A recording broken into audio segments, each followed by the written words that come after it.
ದಿನಗಳ ನಂತರ ಮತ್ತೊಂದು ಟ್ರಿಕ್ಸ್ ಜೊತೆಗೆ ಮುಂದೆ ಬಂದಿದ್ದೇನೆ.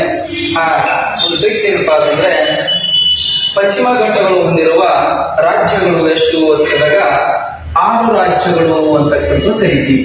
ಹಾಗಾದ್ರೆ ಆ 6 ರಾಜ್ಯಗಳನ್ನ ನಾವು ಯಾವ ರೀತಿ ನೆನಪಿಡಬೇಕು ತಿಳ್ಕೊಳ್ಳೋದು ನೋಡೋದಾದ್ರೆ, ನಿಮ್ಮದೇ ಒಂದು ಟ್ರಿಕ್ಸ್ ತಂದಿದ್ದೇನೆ. ಆ ಟ್ರಿಕ್ಸ್ ಯಾವುದು ಓದ್ತಿದಾಗೆ ಮಗು ಕೇಕ್ ತಗೋ ಅಂತಕ್ಕಂಥ ಒಂದು ಟ್ರಿಕ್ಸ್ ಮುಖಾಂತರ ಮುಂದೆ ಆ ಪಶ್ಚಿಮ ಘಟ್ಟಗಳು ಹೊಂದಿರತಕ್ಕಂಥ ರಾಜ್ಯಗಳು ಅಂತಕ್ಕಂಥ ನೋಡೋಣ. ಮೊದಲನೇದಾಗಿ ಮ ಅಂತಕ್ಕಂಥದ್ದು ಅಂದ್ರ ಏನ್ ತಿಳಿಸ್ಕೊಡ್ತದ ನಮ್ಗ ಮಹಾರಾಷ್ಟ್ರ ಅಂತಕ್ಕಂಥ ತಿಳಿಸ್ಕೊಡ್ತದ. ಮ ಅಂದ್ರೆ ಏನಿಲ್ಲಿ ಮಹಾರಾಷ್ಟ್ರ ಅಂತಕ್ಕಂಥದ್ದು. ಇನ್ನ ಭೂ ಅಂತಕ್ಕಂಥ ಏನ್ ತಿಳಿಸ್ಕೊಡ್ತದ ಅಂದಾಗ ಗುಜರಾತ, ಯಾವರಾತ, ಗುಜರಾತ ಅಂತಕ್ಕಂಥದ್ದು. ಕೆ ಅಂತಕ್ಕಂಥದ್ದು ನೋಡೋದಾದ್ರೆ ಕೇರಳ ಅಂತಕ್ಕಂಥದ್ದು, ಯಾವರಳ ಅಂತಕ್ಕಂಥ ನೋಡಿದ್ರ ಕೇರಳ ಅಂತಕ್ಕಂಥ ನೋಡ್ಕೊಳ್ತೀವಿ. ಇನ್ನ ಕ ಅಂತಕ್ಕಂಥದ್ದು ಅಂದ್ರೆ ಕರ್ನಾಟಕ ಅಂತಕ್ಕಂಥ ಕಂಡುಬರ್ತದ. ಯಾವಟಕ ಅಂದ್ರೆ ಕರ್ನಾಟಕ ಅಂತಕ್ಕಂಥ ಕರಿತೀವಿ.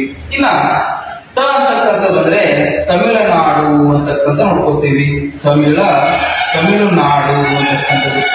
ಯಾವ ನಾಡು ಇಲ್ಲಿ ತಮಿಳುನಾಡು ಅಂತಕ್ಕಂಥ ಕರಿತೀವಿ. ಕೊನೆಯದಾಗಿ ಗೋ ಅಂತಕ್ಕಂಥದ್ದು ಬಂದಾಗ ಗೋವಾ ಅಂತಕ್ಕಂಥದ್ದು. ಯಾವ ಪದದಲ್ಲಿ ಗೋವಾ ಅಂತಕ್ಕಂಥ ಏನಪ್ಪಾ ಅಂತಂದ್ರ ಅಂದ್ರೆ ಪಶ್ಚಿಮ ಘಟ್ಟಗಳು ಹೊಂದಿರತಕ್ಕಂಥ ರಾಜ್ಯಗಳು ಯಾವುವು ಅಂತಂದ್ರೆ ಮಗು ಕೇಕ ತಗೋ ಅಂತಕ್ಕಂಥದ್ದು. ಅಂದ್ರೆ ಮ ಅಂದ್ರೆ ಮಹಾರಾಷ್ಟ್ರ, ಗು ಅಂದ್ರೆ ಗುಜರಾತ, ಕೆ ಅಂದ್ರೆ ಕೇರಳ, ಕ ಅಂದ್ರೆ ಕರ್ನಾಟಕ, ತ ಅಂದ್ರೆ ತಮಿಳುನಾಡು, ಗೋ ಅಂದ್ರೆ ಗೋವಾ. ಓಕೆ, ಮತ್ತೊಂದು ಟ್ರಿಕ್ಸ್ ಜೊತೆಗೆ ನಾಳೆ ಭೇಟಿಯಾಗೋಣ. ಶುಭ ಸಂಜೆ.